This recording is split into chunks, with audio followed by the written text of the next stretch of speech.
Class में first आने का बेस्ट उपाय हेलो फ्रेंड्स, हमारे क्लास 10 के जो केमिस्ट्री के चैप्टर है उसके सबसे पहला chapter chemical reactions and equation, रासायनिक अभिक्रियाएं और उनका समीकरण, एक छोटा सा चैप्टर है, नैनो चैप्टर। चलो देखते हैं फटाफट। रासायनिक अभिक्रियाएं हमारी चारों तरफ हो रही हैं all the time. For example, अगर आप दूध को बाहर रख दो तो ऐसा बन जाता है ना, ये जो अवस्था में परिवर्तन हुआ ये भी रासायनिक परिवर्तन है। एक लोहे के कील को आप बाहर छोड़ दो तो उसमें हवा लग रही है, आर्द्रता लग रही है, आप देखोगे वो धीरे धीरे ब्राउन पड़ता जा रहा है। तो ये जो रंग का परिवर्तन है ये भी केमिकल रिएक्शन है। तीसरे नंबर पे है तापमान का परिवर्तन। एक मैग्नीशियम रिबन को अगर आप जला दो तो उसमें इतना जोर से आग निकलेगा और वो हीट निकलेगा, तो ये भी है केमिकल रिएक्शन। और चौथे नंबर पे गैस उत्सर्जन। फॉर एग्जाम्पल, आपके पास हाइड्रोक्लोरिक एसिड है ट्यूब में, आपने उसमें जिंक का एक टुकड़ा डाल दिया तो बुड़बुड़ बुड़बुड़ बुड़बुड़ बुड़बुड़ करके हाइड्रोजन गैस निकलना शुरू हो गया। ये सारी चीज़ें आपको बताती हैं कि रासायनिक अभिक्रिया हो रही है। अब अभिक्रिया को हम कैसे दर्शाएं? फॉर एग्जाम्पल, अगर आप मैग्नीशियम को जला रहे हो हवा में तो आपका इक्वेशन कुछ ऐसा बनेगा, magnesium plus oxygen is equal to magnesium oxide. तो लेफ्ट साइड पे जो चीज़ें रहती हैं उनको हम कहते हैं अभिकारक या रिएक्टेंट, और राइट साइड पे जो है वो है उत्पाद या प्रोडक्ट।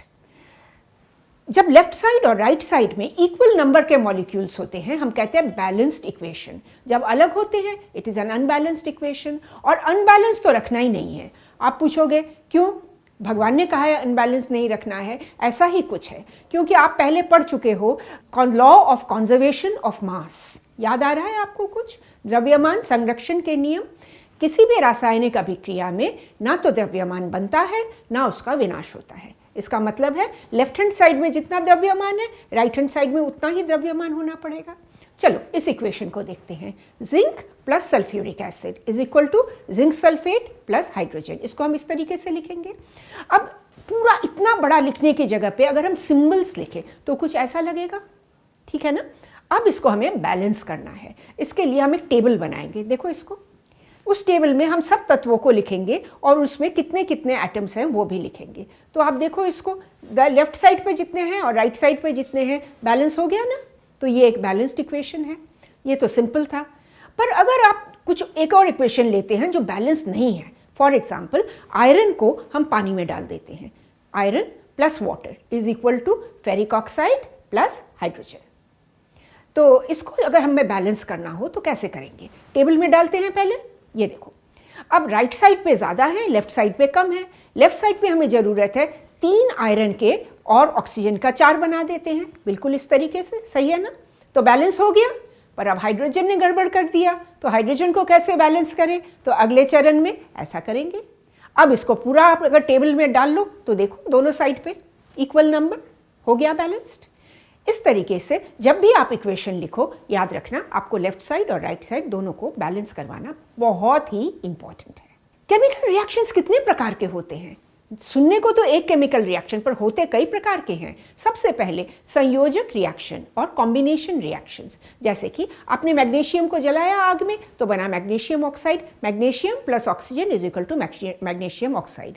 संयोजक का नियम क्या है कि 2 या 2 से अधिक अभिकारक एक साथ रिएक्ट करेंगे और उत्पाद बनेगा ओनली 1, दैट इज संयोजक। दूसरे नंबर पे है वियोजन अभिक्रियाएं और डीकम्पोजिशन रिएक्शन। फेरस सल्फेट को एक टेस्ट ट्यूब में ले लो, इसको आप हीट करो तो आप देखोगे कि इसका रंग चेंज होता जा रहा है। तो इक्वेशन कुछ ऐसा बनेगा, इसके जगह पे बन जाएगा फेरिक सल्फेट और गैस निकलेगा सल्फर डाइऑक्साइड और सल्फर ट्राइऑक्साइड। तो वियोजन हो गया।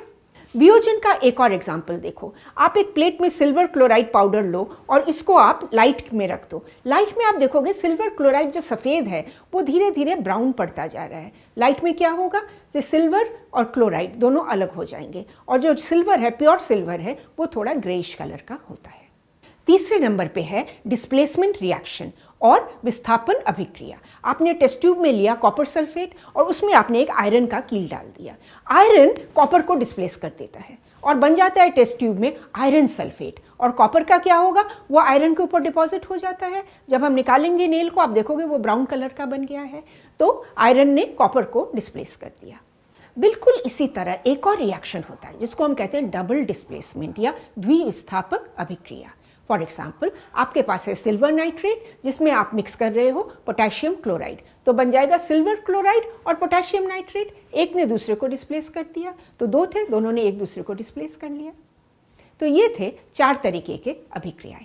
एक और है 5वां तरीका। 5वें तरीके को हम कहते हैं उपचयन या ऑक्सीडेशन। सिंपल मतलब यही है कि किसी भी पदार्थ में ऑक्सीजन का मात्रा बढ़ जाना।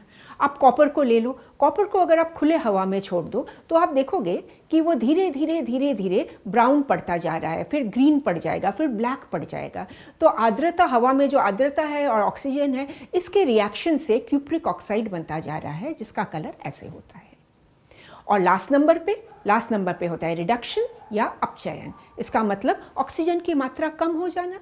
क्यूप्रिक ऑक्साइड, इसके साथ अगर आप हाइड्रोजन मिला दो तो आप देखोगे ये धीरे धीरे ब्राउन पड़ता जा रहा है, यानी कि हाइड्रोजन ऑक्साइड के साथ मिलके बन गया वाटर और रह गया कॉपर। तो कॉपर से ऑक्सीजन कम हो गया, इसी को हम कहते हैं अपचयन अभिक्रिया। हमारी डेली लाइफ में बहुत सारे उपचयन अभिक्रियाएं, ऑक्सीडेशन रिएक्शंस आपको देखने को मिलेंगी। कहीं भी अगर आयरन का चीज़ बाहर रहता है, पाइप हो, नेल हो, कुछ भी हो, तो हवा की आर्द्रता, ऑक्सीजन, धूप, इन सब के बाद आप देखोगे कि ये ब्राउन बनता जा रहा है। इसको हम कहते हैं कोरोजन या संक्षारण। बिल्कुल इसी तरह एक और होता है जिसको हम कहते हैं विकृत गंधता या रैंसिडिटी। प्योर तेल, उसमें तो स्मेल होती नहीं है, पर प्योर तेल को जब हम जलाते हैं उसमें ऑक्सीजन आ जाता है, काफ़ी ऑक्सीडाइज्ड हो जाता है, तो वो कड़वा तेल बन जाता है जिसको हम रैंसिड ऑयल कहते हैं। मैंने आपसे कहा था ना ये एक नैनो चैप्टर है, देखो हो गया चैप्टर। इस चैप्टर वीडियो को आप देख लो, फिर चैप्टर को पढ़ना एकदम क्लियर, 5 मिनट भी नहीं लगेंगे इसमें आपको।